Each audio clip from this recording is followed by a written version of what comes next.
I think let's get this started.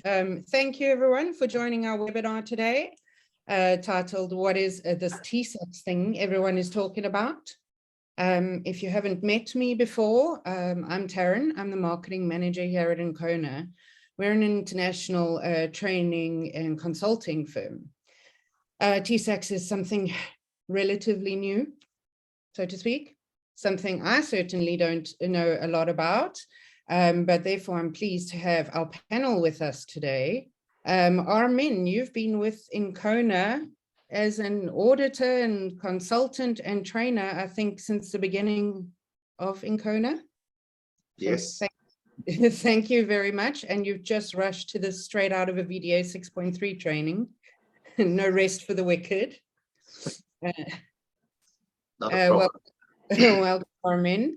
And we're also excited to have Brandon, who works closely with Armin as a project manager and an employee training auditor, I believe. So he joins Armin on all the projects, and they're assessing things for clients. And last but not least, welcome Stefan, our subject matter expert for today, certainly the one who's worked closest with TISAX. So thank you for making time to join us today. Hello, everybody. Cool. So just a couple housekeeping things. Attendees, your cameras are off, are muted, so you don't need to worry, but please feel free to use the chat function. Let us know where you are, chat away. For my side, it's really helpful if you can use the Q&A block in the bottom of your screen when you do have questions. We have an initial presentation, but we will certainly open it up to any questions at the end. And if you use that box, it makes my life a little bit easier to make sure that I don't miss your questions. So let's get this started. When I hear TISAX, I think tax. And two things for sure in life: death and taxes. There's another thing, if you work in the automotive industry, requirements are for sure as well. So, Armin, what is TISAX? What's the benefit to it? What is it? Yeah, Taryn, thank you. When I heard the first time from TISAX, I was also surprised. TISAX, what is that? A lot of people asked me, and the information flow was not so, yeah, there was for me a surprise, and other very important information come from the OEM. Some customers send me some information. Hey, what is TISAX? I have to do that. What is that? And the most of companies, I ignore them. They say, okay, what is TISAX? And TISAX, a lot of people say, oh, there's a certification. No, TISAX. The acronym of TISAX, I think that's explained a little bit the wording and bring us in the right direction what TISAX is. TISAX is an acronym, and the wording what is in TISAX is trusted for T, information, security, assessment, exchange. Oh, that is TISAX. So that is a brand linked to NX connected, and so now we have to see what we can follow up. What is then this TISAX based on? And always the people ask, yeah, what can I do first, or what have I do? And to say, oh, sorry, when I see that as a system expert or process expert in ISO, in IRTF, and VDA 6.3, all this kind of things, says, look, my analysis of this is first, companies have to follow the starting point, ISO 27001, as a very good starting point.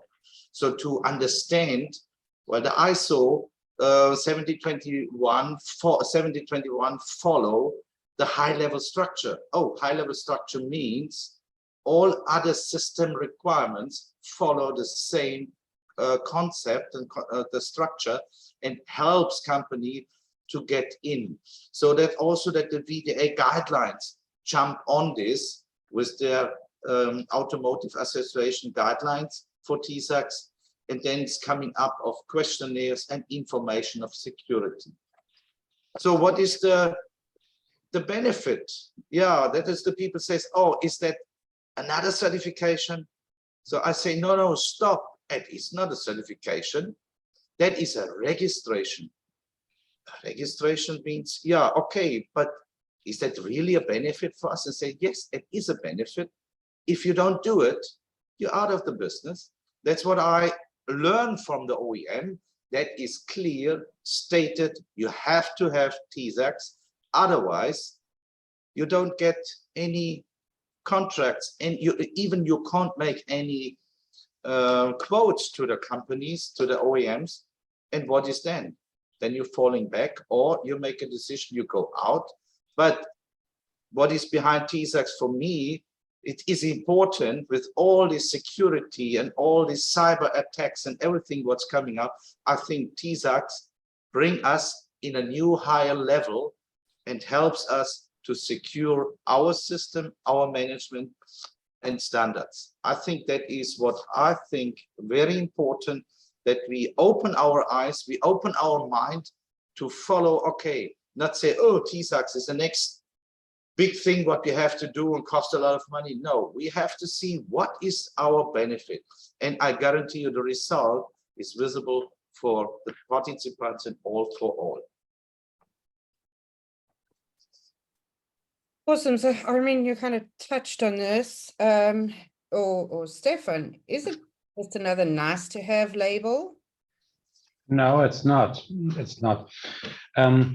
Like Armin told, it's about it's a management system, and every management system is based on the management of existing risks. Risks are rising not just because of cyber security items and so on, but also the effect on your customer when something is going wrong is much bigger than in former times, because the automotive development became a much more complex challenge during the years. We can see that for the last decades already, and so this leads to the necessity that we have to handle the existing risks in a system and to do it systematically. And we also can compare, Armin told about the basis for this TISAX that is existent in the ISO 27001. We can compare it to the IATF. It's also mandatory if you're a manufacturer for parts in the automotive. And the IATF is based on the ISO. And so the TISAX has become a mandatory requirement by the OEMs, at least the European OEMs. This started a few years ago, and it's getting wider and wider, and it's also an international requirement, and you can't do without. That's what we mean if we say it's do or die. You can't do without. It's mandatory, so you are in the business or you are outside of the business if you don't have that. And this TISAX compliant ISMS is always based on this ISO 27001. This is a high level norm, and you can have a certificate on that. But TISAX is going further because automotive industry has defined additional labels that are containing separate requirements. And so it depends on your customer what label will be suitable for your business. And this is, another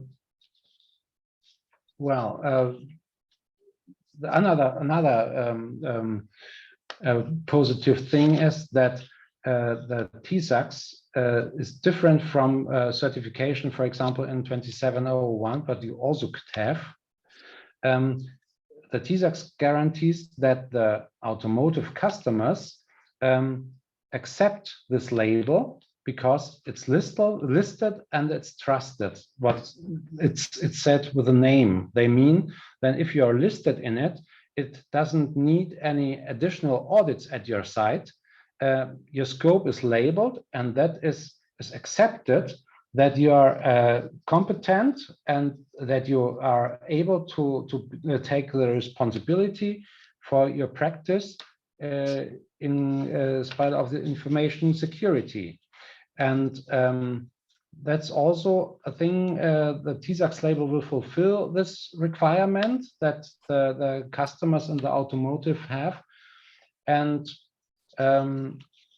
it leads also to a higher value of your company, and you will be considered as a reliable partner then. This is all additional value for your company. I had to kind of laugh at that. I'm pretty sure most of the people on this call were happy hearing fewer audits.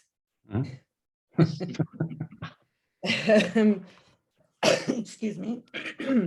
So what's your experience with implementing TISAX? Stefan, you in particular, personally, your company has been TISAX labeled already 5 years ago, which means you've had to go through a renewal as well. Do you want to tell us a bit about that process and that experience? Yes, there were always new tasks again that we didn't consider first, and it's always changing a little bit. But we always thought that we were really aware of information security, but it's not just about security that's walking around there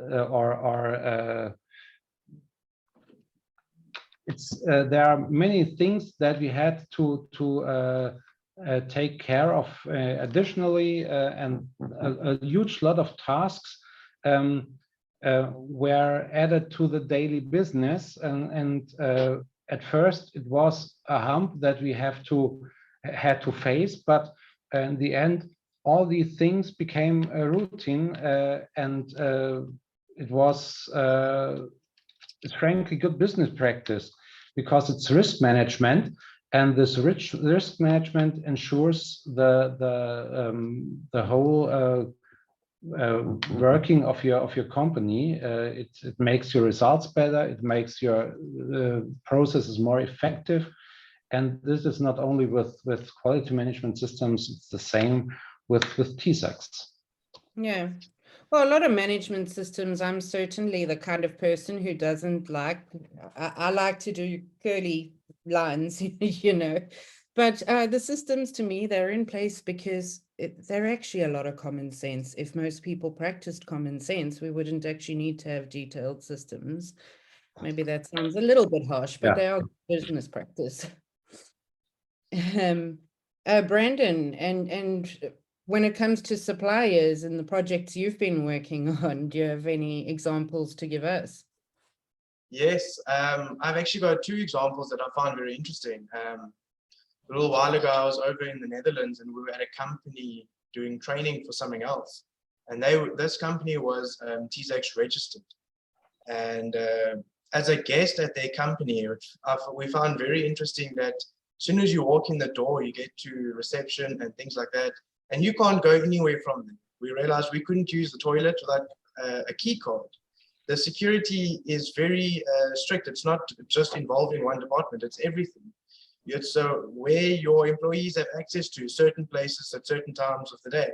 So we had to be given guest key cards just to go from the boardroom to the toilet. It's quite something, I'll be honest. And then also we had a second company we did a gap analysis for down here in South Africa. It was a manufacturer for 2 OEMs, and we found very interesting how it's what information your employees need to know and what they don't need to know. Yeah. They were manufacturing parts for the OEMs where 2 OEMs had come to an agreement where they were going to produce the same vehicle in the one factory for both brands, I should say. And because of that, the part that this one company now has to produce for 2, the employees could realize that the parts coming out of the factory were for the other OEM, and yet they were putting a different brand on them. And the employees knew straight away that it's not right, we're producing the wrong parts. But yeah, long story short, it's a need to know basis.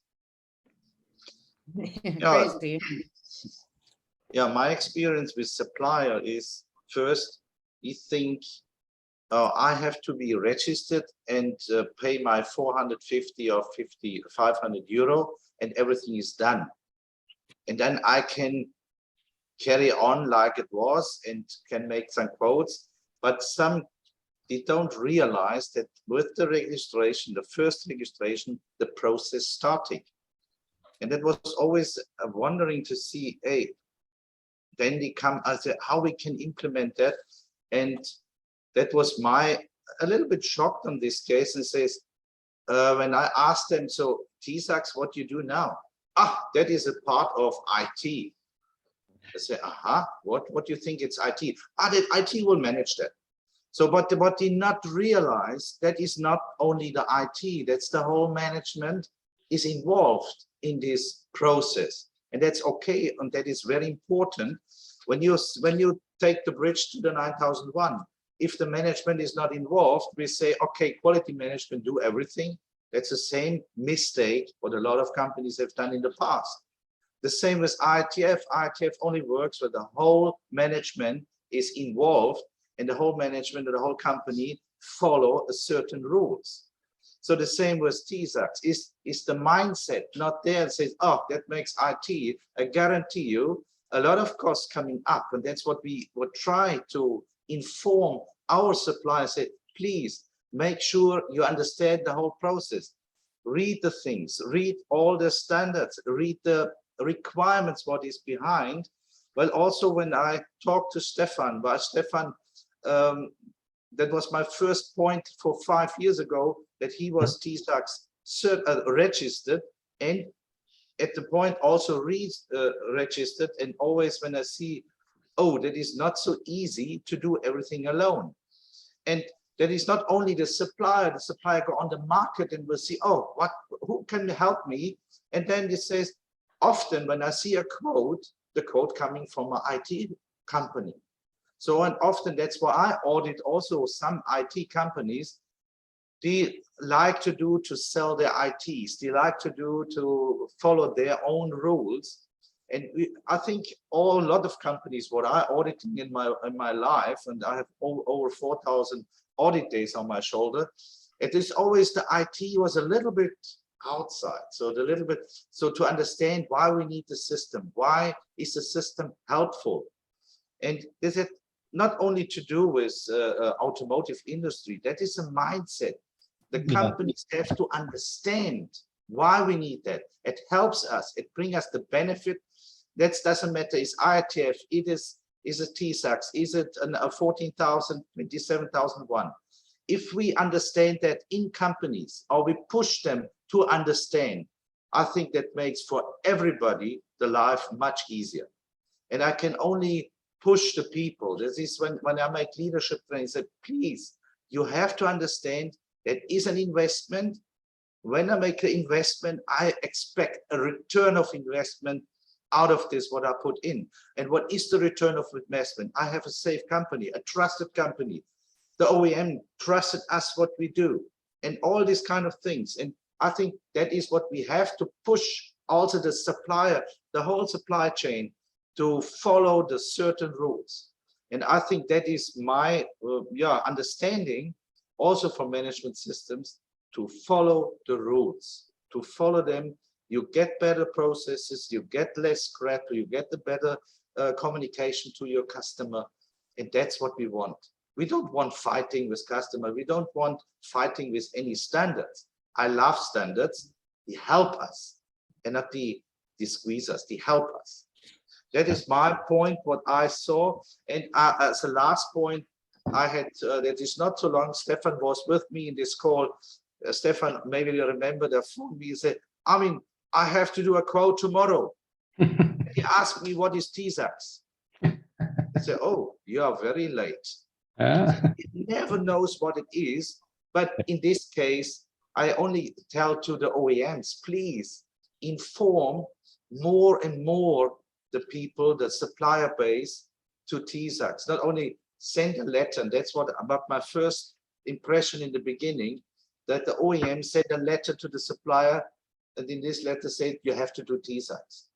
And that is, in my opinion, not the right way. We have to start to bring these people, this mindset, and I think everybody have fun, and everybody have then the benefit what we're talking about since the beginning. I agree completely, totally. You have to think of it like an investment, and the return of invest is the core of it. It's not just about having higher security. It's about winning contracts, for example. You don't lose contracts because if it's mandatory, you will not get any further contracts, and you will lose your contracts if you don't have it. You also learn and improve processes, and you learn more about your firm. So it's do or die. If you want to take part in this automotive business, it's mandatory. You have to do that. You also can do without, but there are a bit different businesses. But if you want to take place in the automotive business, you can't do other.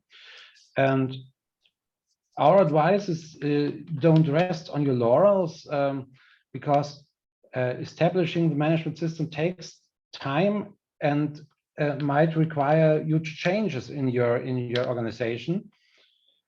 But in the end, you reap the benefits.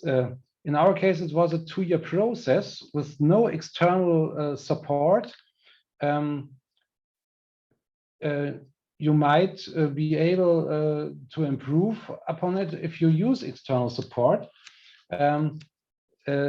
because there are many questions you don't understand from this VDA questionnaire fully, and there is a certain kind of understanding, is a certain kind of facing the problems then, and this sometimes is quite different from a certification like ISO, for example. So Armin, if you go to a company, they want to implement a management system, for example, ISO. What kind of timeline are they looking on? Yeah, Stefan, that's a very good question. The timeline is always what they ask me. The best is when they ask me, what is the timeline? Is it next week finished that we can certify? So that is some people come in there.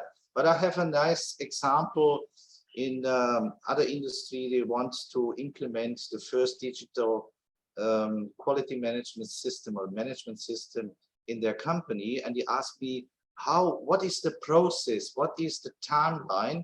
And they say the timeline can be 4 months, can be 3 years, but what is the key? What is the key? The key is always, then I put it, the key is that the management support. So if the management don't support, then can it be 5 years and you not get to the end. But the point is, what I always suggest in 3 phases. In this case, first, you prepare, you inform what you want to do to, let's say, prepare first the documentation. And that is very helpful for the ISO, that they have this high-level structure. And always, I will tell you that the combination into the 70-21. So that is not a big, let's say, a big advantage to put it in. So that's what I say, okay, make it in 3 phases, inform the people, train the people that they understand what we want to do. And then the second part and prepare the second part, and that is the hardest part in the phase 2, to implement in each section of a company. It's not only quality make it or this one. Some departments in companies, even they don't understand why I'm involved. I make my job, I make my things, and that's it. The IT is the same thing. So IT is a special area. Sales is a special area. That's my experience always when I coach companies to implement. A wrong thing is always to say, I mean, can you implement the management system? I say, no, I can't. You have to do it. I can only coach you. I can drive you in the right direction. I can help you to qualify your people. And that comes to a point of, what cost me that? And I say, listen, qualification, you qualified your people, that costs nothing. And some people then quiet, they say, why it costs nothing? That is an investment. You invest in the qualification of people. So that means you get a return of invest. You have better processes, you have less scrap, you have stable processes, no customer complaints or less customer complaints, all this kind, it's a lot of things. When I see in companies so many KPIs around, and 80%, 60%, they do something or nothing. They have plenty of data, but they cannot do anything. And when I make the slash to the implementation, the people want to do it. But if you see that the top management do not support them, then it's a very hard job. Then it's often 2 years, 3 years before they understand. And often the OEM make the pressure on these people and say, why you implement the IATF system? Why you implement the ISO? Often the answer is, yeah, the OEM wants. Why you invest the TISAX? Yeah, why the customer mandatory? They say, please make your mindset in a different way. Say, oh, is that maybe a system or helps my company to get set up in a better level? And this mindset, that's what in my job, I hope I can bring more and more people in this mindset, in the thinking, okay, management system is for me. If it's good for me, automatically it's good for the customer. Of course, I have to follow customer requirements. Of course, I have to follow the legal requirements, and that's often the part I have to follow my own requirements in the company. And I can't understand when I see companies, they break their own rules. In this case, you cannot have a benefit. And that's what I want always to talk to the people. Please, the system is for you. Doesn't matter. Is IATF, is it TISAX, is it 27001? Doesn't matter. It's for you. It's for the company and helps to bring it in another level. And if you don't do it, you don't have a chance to survive on the market. So easy as that. Or some people. Stefan mentioned do or die. So I mean, yes, that's right. And the third level is always, if it is implemented, then please audit, monitor internally. I know internal audit is the hardest part from auditing. So we know the process, we know the people. So that is very hard. But even when I see how the people deal with internal audit, it's the same with TISAX. When Stefan says, yeah, they come always with new points around the corner to implement new things. Also the TISAX, say the TISAX assessors, they also learn every audits what you do, they learn more and more. Mm-hmm. And that's clear. So I have to understand why it is. Is it a benefit for me? Then I do it. And I say clearly to everybody, if you don't understand it, if you don't want to do it, leave it. It makes no sense, cost a lot of money, and you will not be happy. Start in the right way, implement, then implement it, bring the top management in the boat. The top management must go and push everybody to say that's our company, we want to do it. And I think that is what we have to try to help companies to understand. Sometimes it's very, very bad for them to bring them the mirror to see, oh, where I'm standing. And that's why I say, that's why I always laugh and say, I have to make the tick box in the computer, in the computer for the, what do you call it, in the portal. I have the tick box in the portal done and think, oh, now I'm safe. I get my request for quotation. I can do it. Now I say, please, then you have to start. Where's your action plan? The first step, where's your gap analysis that you see? Nobody can say we have nothing. No, that's wrong. That is not a behind. You have something. You have IT in place. You have people working in place. Your management system, most of them are certified IATF or ISO. So put on the 27,000, and I think then that's the right way to carry on and to make also your company happy and also your customer happy. Yeah, absolutely. Armin and Stefan, you've actually both touched already on what my next question was going to be, which was, is this just an IT department thing? But I think you've made it super clear that it isn't only IT departments. I mean, we're covering all sorts of information, and with TISAX, it's not just the digital information, it's also physical information security. And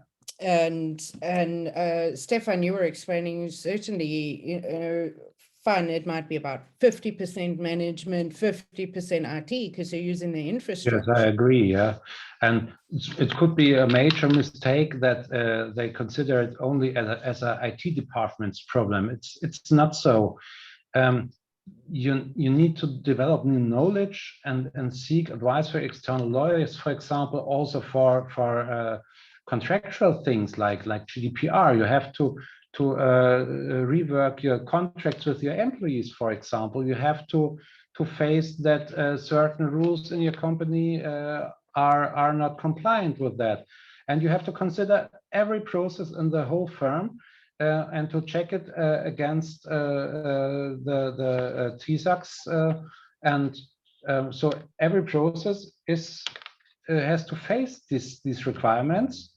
You can see here a lot. Yeah. Sorry, I'm just reading there what's in front of me, and it really touches absolutely all aspects of the business. Just like other systems do, yeah. And you can't disclose anything about that.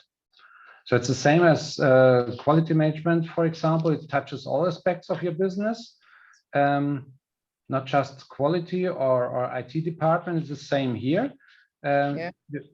Management is affected. Your partner management, or your customers or your suppliers are affected. The relationship to them and the processes that you are practicing with them. Then your structural security, for example, it's about your building. It's about your security systems, for example.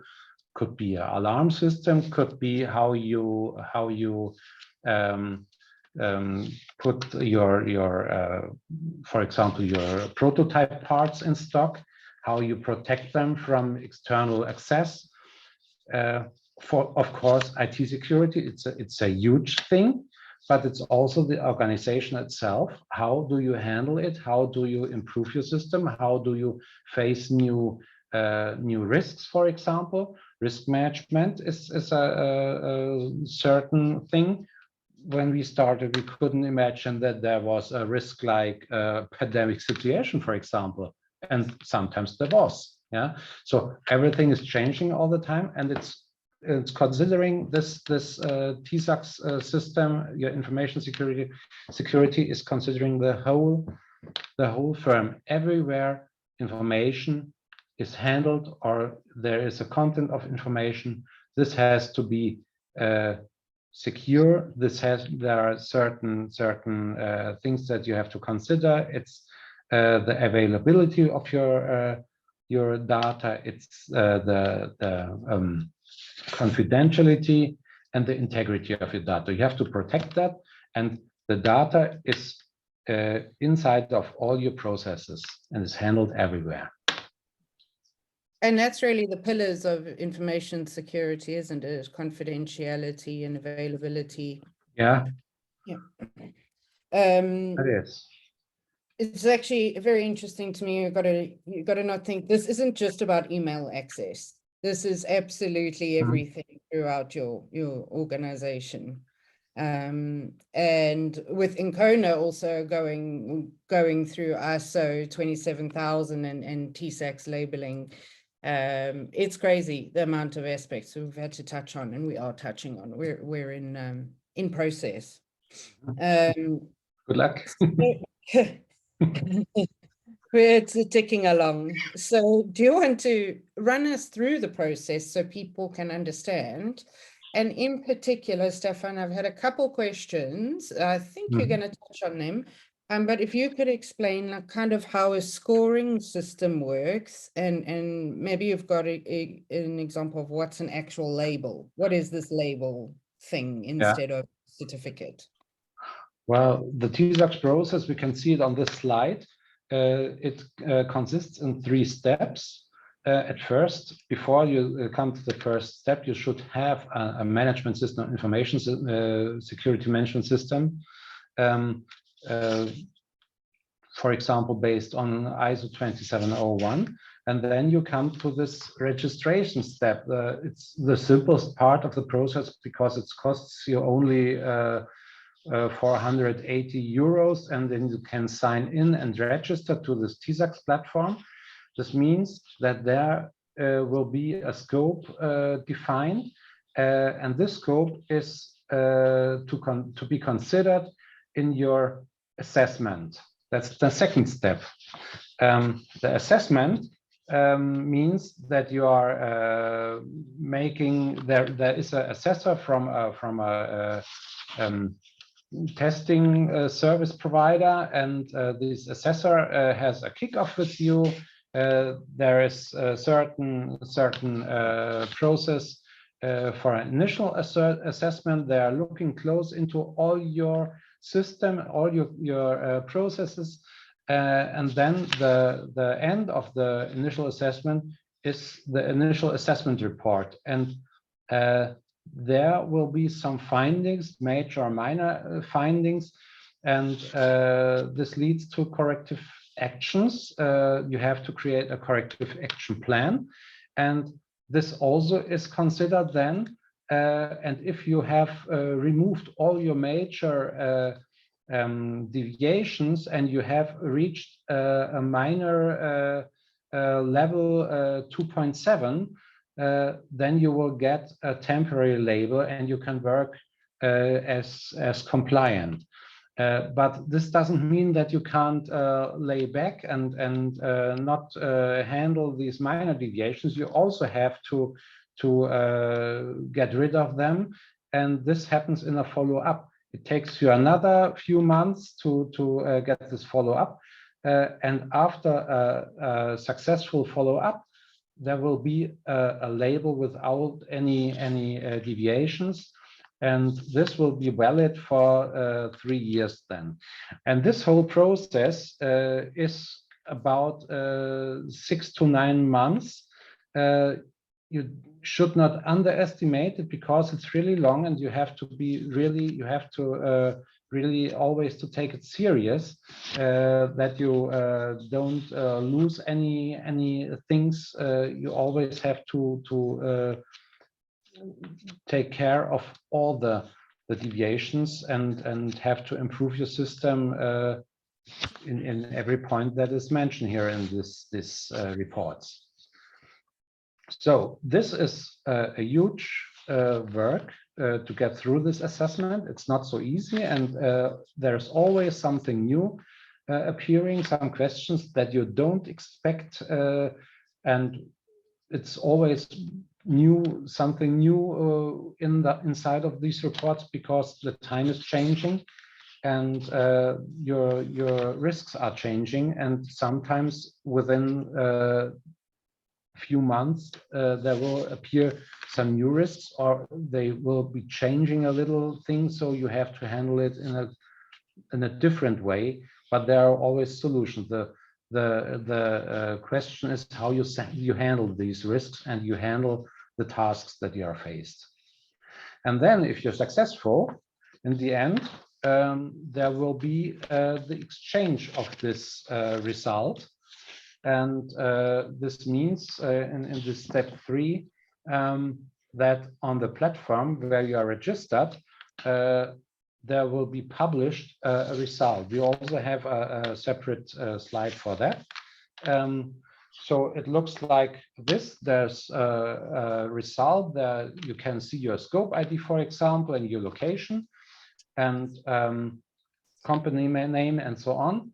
And in the end, there is also mentioned how the assessment ID was, so they can see whether you had a level 2 or a level 3 assessment, for example, assessment level. And the result of this is the TISAX label that you wanted to reach. And the TISAX label is visible. You can publish it. You also can hide it, but there's no sense of that because the exchange is the major sense of this TISAX labeling in addition to the original 2701. And so if you have published that, every customer can see with a click that you have, for example, info very high and a proto very high labeling, and you are a reliable partner for tasks that are affected by such questions. And there's also noticed the time, how long this label will run. So, actually just answered one of the questions that came through on a Q&A from Stephanie. Once a company receives a TISAX label, does it have an expiration date? Is there a recertification? And if there are fewer audits, does this mean there's not a yearly verification audit that the company is adhering to the requirements? there's not a yearly verification audit. You have to do it by yourself. You have to do your at least once a year audit, and you have to consider all your processes. And after 3 years, they come back to you, and they will. It's a new label. Then it's over your complete system, and so maybe you could try not to do your internal audits throughout the 3 years, but this will lead to a huge problem, because they will recognize whether your system is alive or not, because in these 3 years they happened a lot of things. There appeared new things like for example, pandemic situation, and in a pandemic situation there was a task about home office, working in home offices, for example. This were faced with problems about your IT structure, for example, and also about risks with confidentiality, because there were many people maybe at home that shouldn't be faced with your information that you could share, for example. And this means if you are not working constantly with your system, it won't be possible for you after the 3 years to make them obvious that your system really has a PDCA circle that really works, because this is always the core of a management system. Without this improvement that's has always to go on, you won't succeed in being recertificated. Mm-hmm.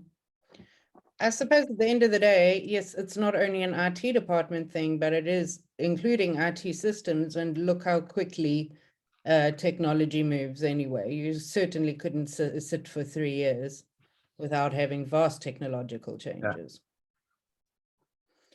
Yeah. Thank you. Stefan, of course, at ENCONA, we do consulting and training in the TISAX environment, but I'm sure there's a lot of people here who'd like to start looking into this. Is there any publicly available information about TISAX? Yes, of course. Everyone can find it in the internet. You can download it. There's a reference manual about the TISAX process itself. This describes the thing that we call the 3 steps to TISAX.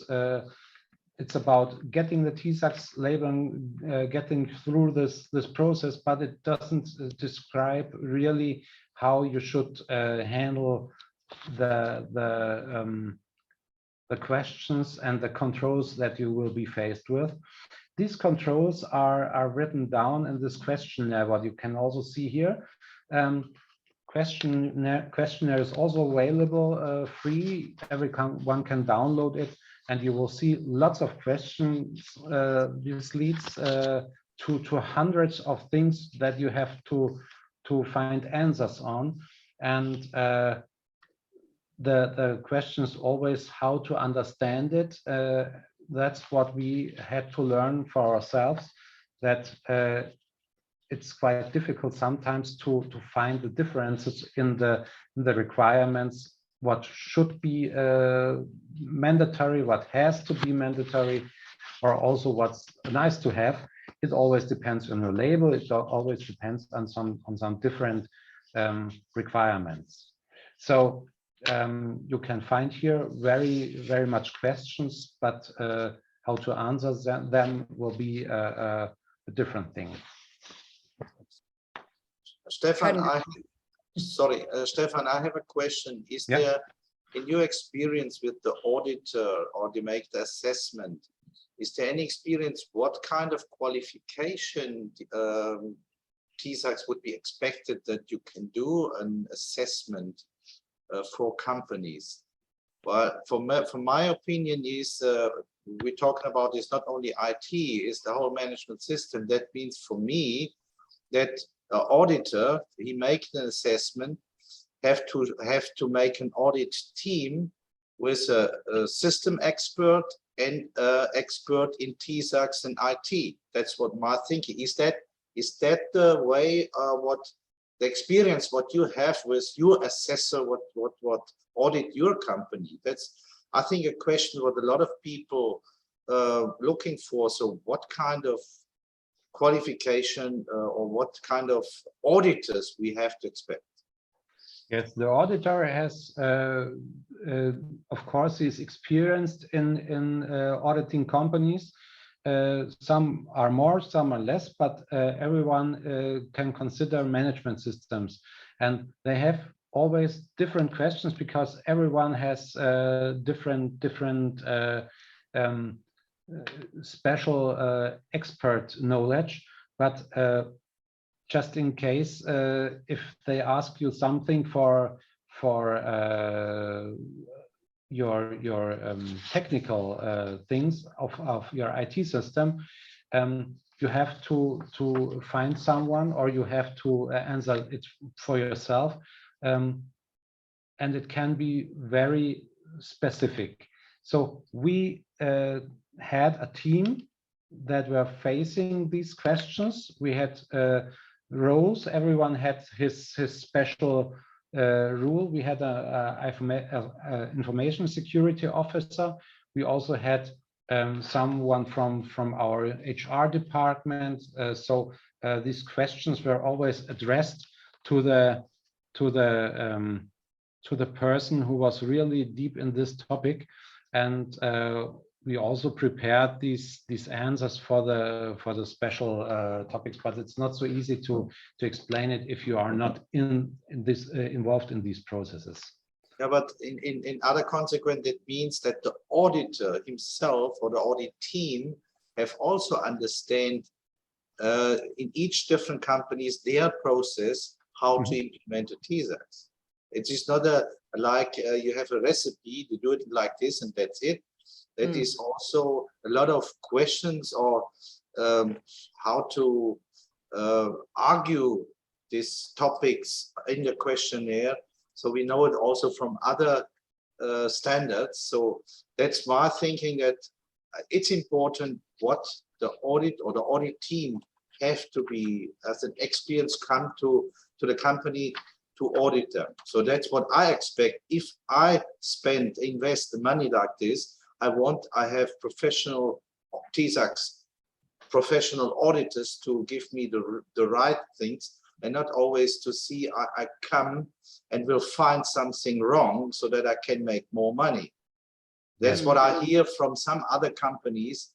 So that's why for me, I'm facing, so which audit team make a real proper work, since he make the final assessment also for consulting, or to help companies that they bring the right people in to do this job. Yes, throughout the years they might gain the expertise to always to be more secure in these questions, and we also learned during the years how to face the problems, how to face the TISAX requirement, and how to handle it. But in the beginning, at least in the beginning, it would have been a major help to have an external expert who would show us how to handle these controls and how to answer these questions, and what we can do about it, and what would be the solutions, for example, also for the contractual situation. This was a major thing that we also had to learn for years, and we still are at that process. I'm sure. I've got a few open questions here for you guys. Anybody who wants to take them is welcome to. First one, Nicole, Nikita, you must be in marketing like me, because this is the first question that comes to mind for me also. Is there a label that I can post on my website? Or can I share my TISAX labeling, and how? Well, it's shared on the TISAX platform. That's meant with the exchange in the wording TISAX. But of course, you are allowed, if you're labeled with TISAX, you're allowed to share this TISAX label on your website. And you also can mention your label, how you're labeled. We also do, but feel free to do that. The major thing is that it's also exchanged with your customers. For example, if you have a huge OEM like Volkswagen or BMW, they have portals that are directly linked to this TISAX platform. So if they load up your actual label, your testing supplier does this, then you can exchange it also with the purchase department from your customer, in case of they are having such a portal, and it's meant like this. So, but you also can publish it on your own website, of course. Yeah, I'm sure like a lot of companies put ISO certified in their footer, for example. Yeah. Yeah. But there's some kind of a certificate that you can show. Yeah. And I think you made that clear to me when we started prepping for this webinar, and I've learned a lot. There's no certificate that I hang on the wall. It's about this label and information exchange. Yeah. So from Matthias, when it comes to cyber attacks, how robust would you say is a TISAX labeled company in comparison to a company without TISAX label?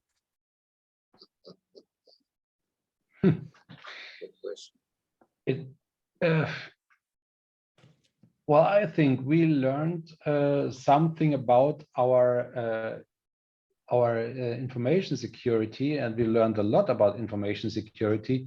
But in our case, it was more about internal risks. If some intruder came into this firm, and not so much about the cybersecurity from outside.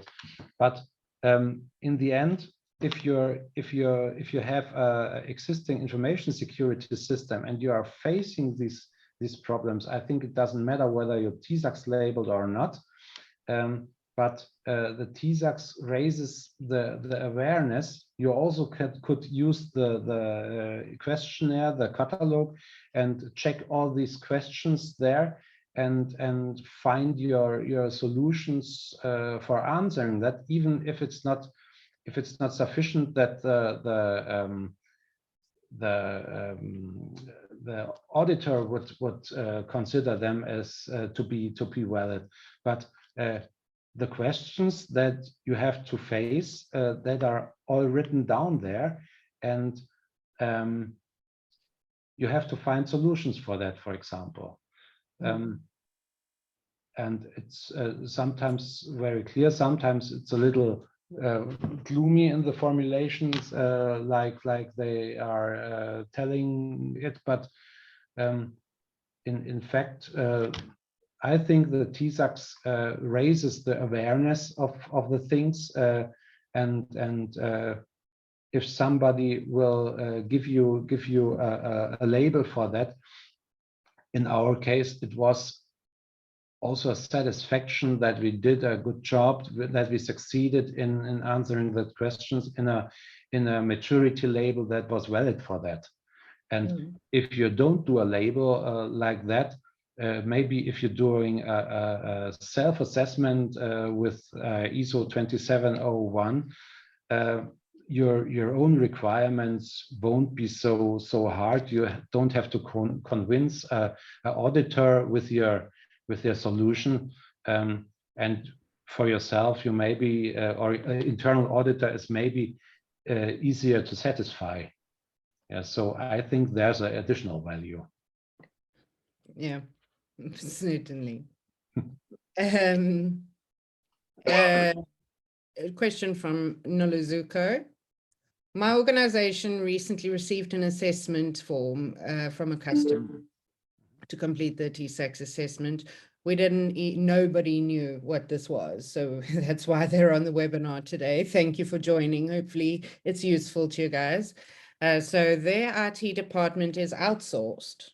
How do we start with the implementation of TISAX? Because we barely answered yes to the assessment questions. Well, the IT department, in our case, it's also outsourced. We have an external IT administrator, but we also have an internal information security officer, and the information security officer, the most important guy here, because he's handling all the threats. He is aware of all the questions, and he's the master of your information security system. So the external IT department, that's a supporting process for you.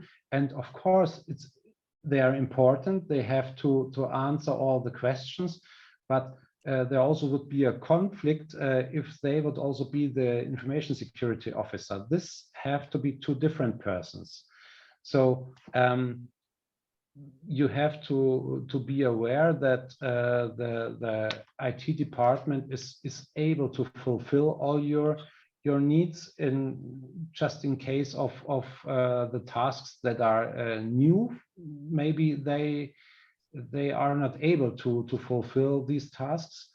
Then you also had to have some different support if your internal IT department is not able to answer these questions. So this won't be a problem.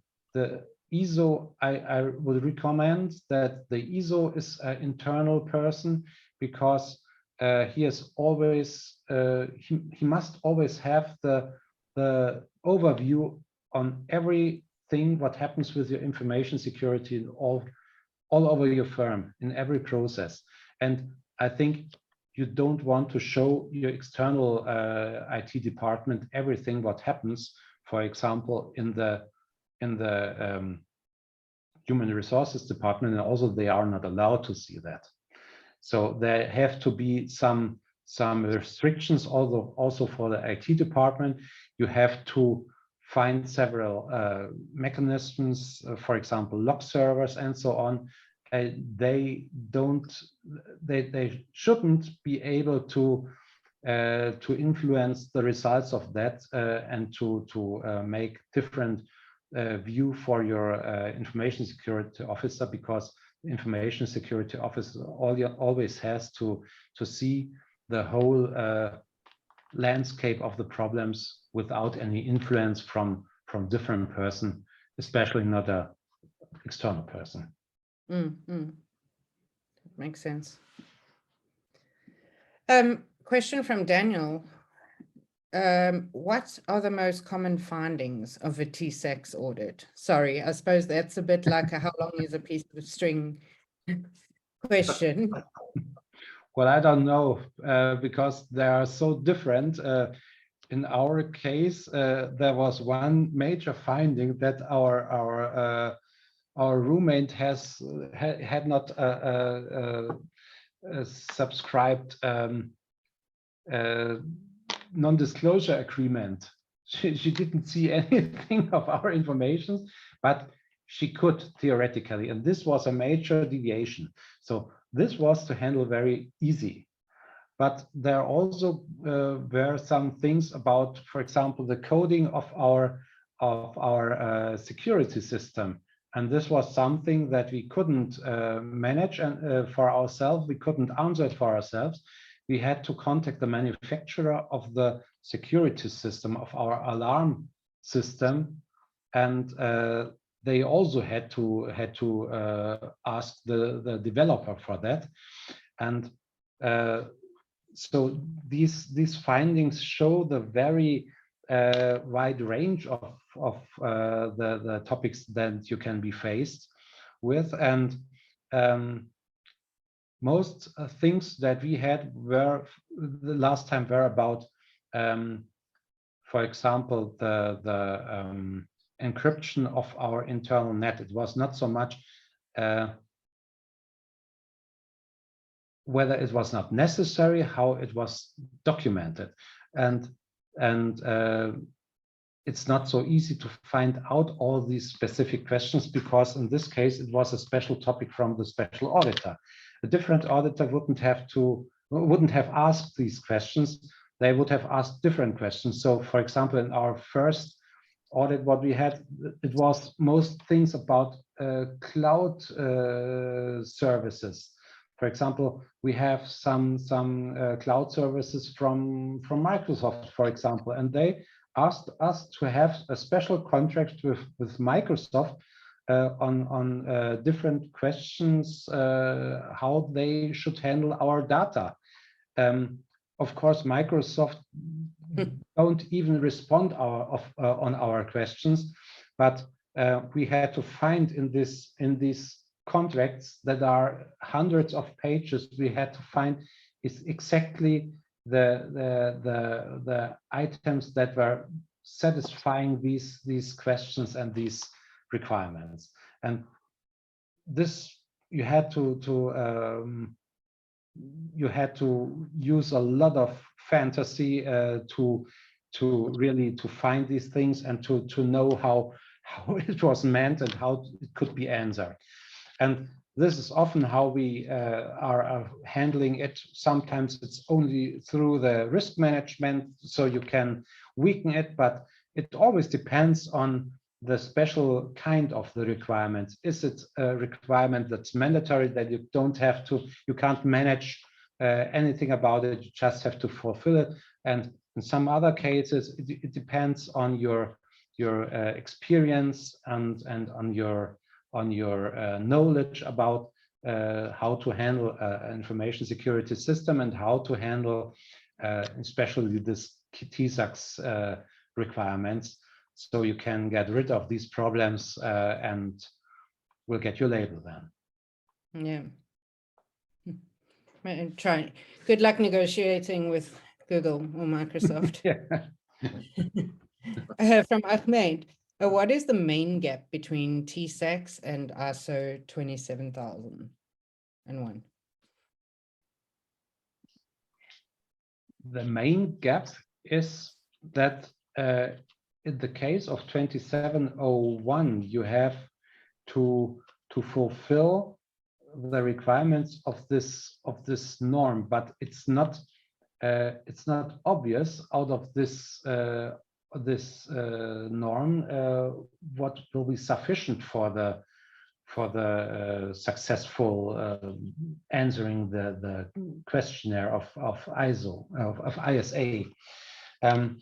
The VDA questionnaire is very, very concrete, where you can't negotiate the requirements, where you have to consider requirements to be mandatory. And in the case of the ISO, you could say it's always under consideration of your firm. How big are you? What's the purpose of your business? And the difference between the handling the ISO is that you have to consider certain parts of your firm, and in the TISAX you have to consider your whole firm, but it depends on the label what you want to achieve.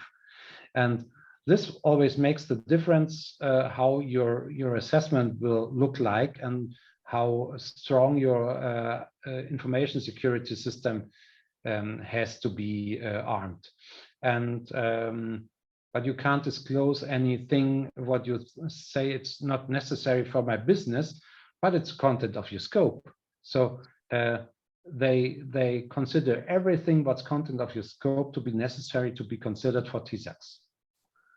And that's a difference in handling it. But in case of if you're looking at your whole scope without any disclosure, then the ISO of course will be a perfect basis for achieving to a really quick labeling with TISAX. It's the best basis for that. Okay, perfect. So they're complementary. Mm-hmm. Manny mentioned that he actually had to leave the call, but he did ask, I mean, I'm not sure if this is one for you more, what are the planning costs for the implementation of TISAX?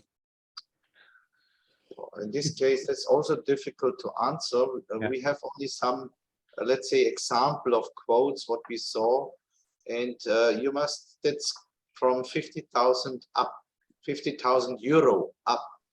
It depends on how big a company is and how often he needs some support. So yeah. That's my experience, what I have to see quotations and so on.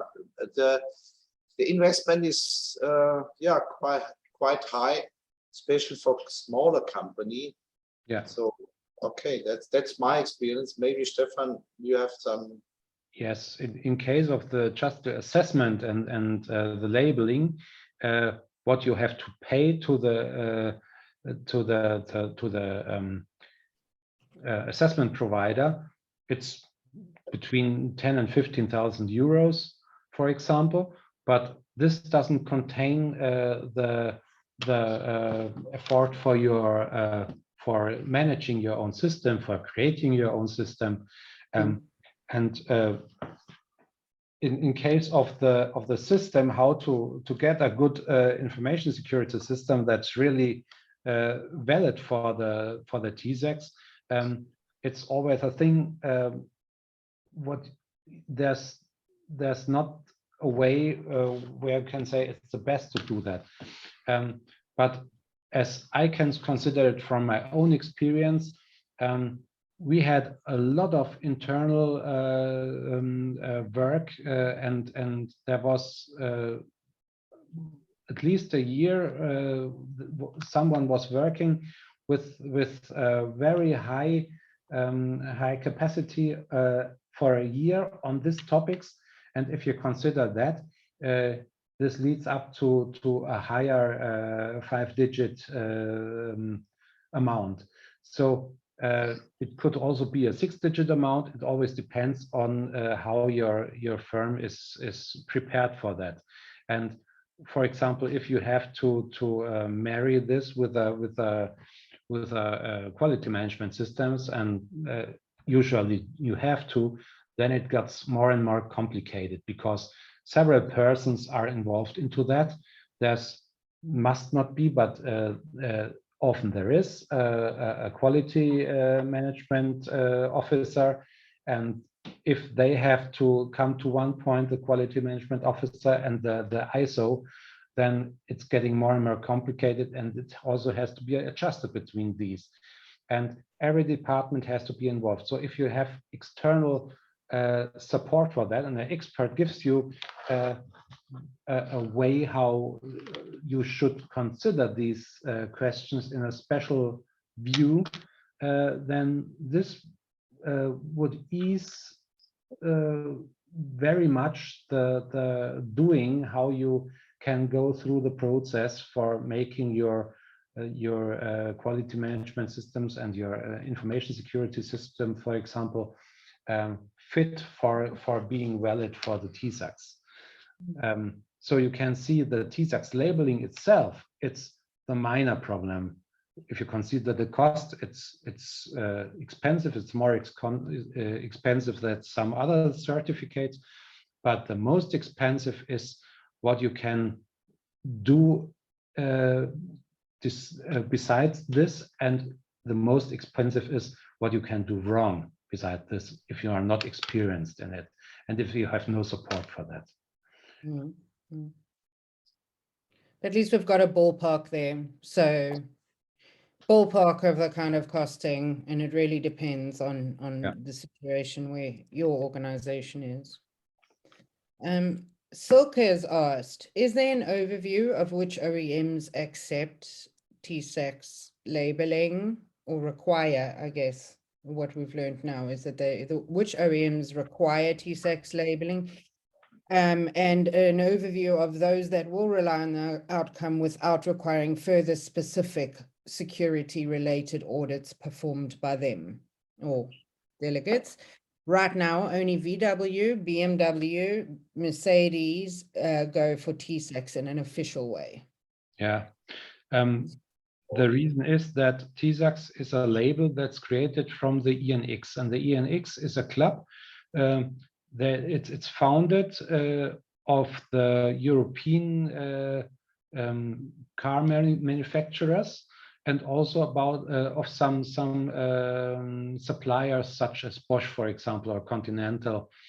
And this club is present all around the world, because if you're, for example, in the US, you of course have some companies that are strictly American, but we are in a globalized world. And for example, if you're looking at Chrysler, it's content of FCA, that is content of Stellantis. So it's a European firm, and they are also part, for example, PSA and FCA, they are also part of the ENX. So it's disclosing, for example, the Japanese manufacturer, but in case of the European and all what's dependent from the European manufacturers, it's mandatory, and they are all in this club. So they are all asking you for having this TISAX label earlier or later. It's just a matter of time.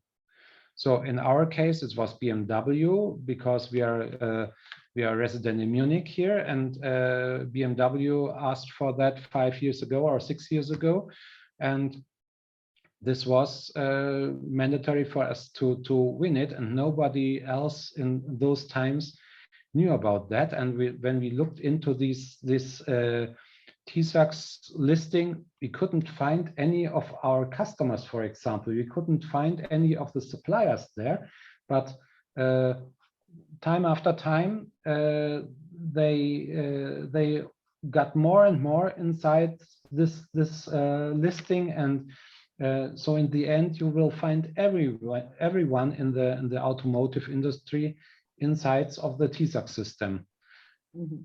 Nobody can do without it here in Europe, and also in the companies that are part of the concerns that are European. So, for example, Volkswagen, there's also mandatory, and if you go to a different plant in South Africa or the US, then if it's a Volkswagen plant, it's also mandatory there. Okay. So just to clarify, we can check on the NX website, and then it'll be clear who's all part of this, the NX association. Yeah, if you're registered there, you can see everything. Perfect. Apologies, it's gotten dark here. It's South Africa, load shedding. Good news, the Wi-Fi is working. So I've got a last question for you. It's a long one. I hope I word this correctly. Jacob, thank you for always actually asking questions in the webinars. But if I don't ask this correctly, we'll email you, Jacob, in case it's confusing. It's a long one. Mm-hmm. Okay, according to VDA ISA 5, clause 8.3.1, it is possible to exempt the transport of vehicles, components, or parts classified as requiring protection arranged or a measure in accordance with the customer requirements, what evidence can I show with the TISAX to comply with point 8.1.2 of IATF 16949? And do I consider the TISAX as an integrated software or tool? Well, it's not software or tool. Did that make sense, or do I need to email you and we can get back? In the end, I forgot about the start of the question. It was a very long one. Okay, Jacob, I hope it's okay. I will mail the guys and we will mail you. And for anybody who wants to see the answer, I'll include it.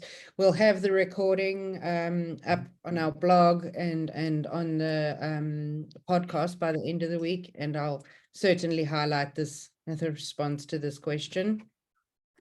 In that, we will also be sharing the slides at that point. Let me just copy paste this one before I accidentally close the webinar and lose that question.